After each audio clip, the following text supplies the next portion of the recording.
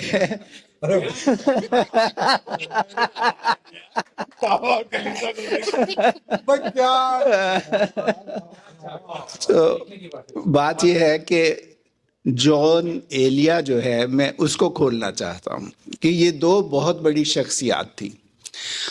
جون کے ساتھ تو حضرت لگانا چاہیے کہ حضرت جون جو تھے وہ کربلا میں حضرت امام حسین کی طرف سے لڑے تھے اور شہید ہوئے تھے، اور ان کی قبر کربلا میں موجود ہے۔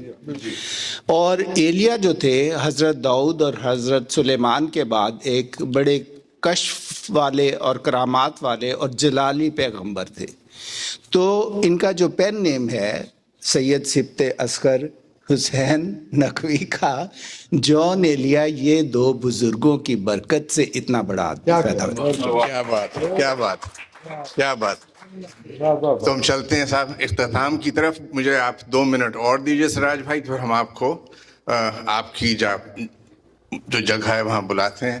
آپ نے ریفرنس دیا، نام سے واقف نہیں آپ کے، لیکن پاکستان کے حالات، ہمارے حالات حاضرہ، تو اس میں اور اس تناظر میں اگر جان بھائی کی یہ غزل نہ پڑھی جائے تو بڑی زیادتی ہوگی کہ ہے بکھرنے کو یہ محفل رنگ و بو،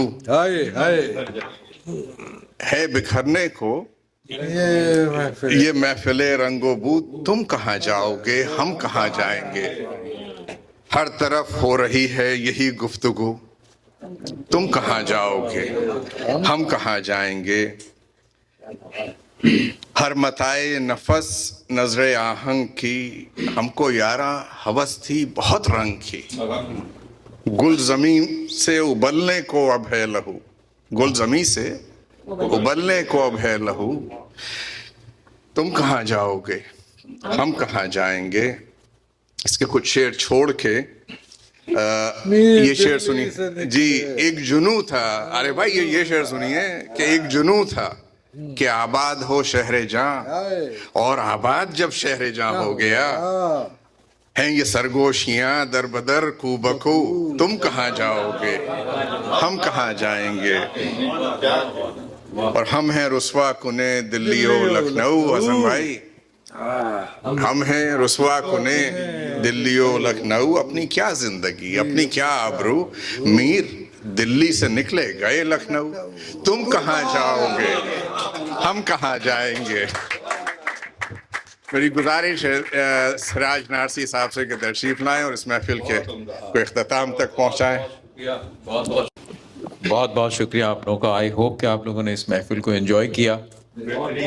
ہم نے جان کی ایک ملٹی ڈائمینشنل پرسنالٹی ہے، اس میں ہم نے تھوڑا سا ذکر کیا. جان کو ڈسکس کرنے کے لیے تو کئی نشستیں چاہیے. جان تاریخ نہ ہم نے ڈسکس زیادہ نہیں کیا، جان فلسفی ہم نے زیادہ ڈسکس نہیں کیا. زیادہ تر وقت ہم نے ان کی شاعری پہ اور کچھ ذاتی زندگی پہ گزارا. امید کرتا ہوں کہ اگر آپ لوگوں کا ساتھ رہے گا، دلچسپی رہے گی، تو جان پر انشاءاللہ ایک نشست ہم اور کریں گے. جس طرح سے فیض پر جو نشست کی تھی اس میں بھی تشنگی رہ گئی تھی، تو میں نے مجید بھائی سے ریکویسٹ کی ہے کہ فیض 2 بھی ہونا چاہیے. لیکن اتنے بڑے بڑے نام ہیں ہمارے ادب میں کہ ہم اگر ہر مہینے ایک نشست کریں تو پتہ نہیں، یہ تو سلسلہ چلتا ہی رہے گا، اور اللہ کرے کہ چلتا رہے انشاءاللہ. میں یہ بھی چاہوں گا کہ یہ انٹریکٹیو بھی رہے محفلیں. اگر آڈینس کو کوئی سوال ہے تو بے شک مناسب وقت پر ہاتھ کھڑا کر کے سوال کر سکتے ہیں. کوئی اگر پارٹیسپیٹ کرنا چاہے، کو پڑھنا چاہے، تو اس کے لیے بھی جو ہے وہ بالکل ہم ویلکم کریں گے. جی جان ایلیا کے 2 اشعار جو ہے وہ میں سوچ رہا کہ شاید کوئی سنا دے، لیکن میں سنانا چاہتا ہوں کہ آج کا دن بھی عیش سے گزرا، آج کا دن بھی عیش سے گزرا، سر سے پاتک بدن سلامت، اور طنز پیرائے تبسم میں، طنز پیرائے تبسم میں اس تکلف کی کیا ضرورت.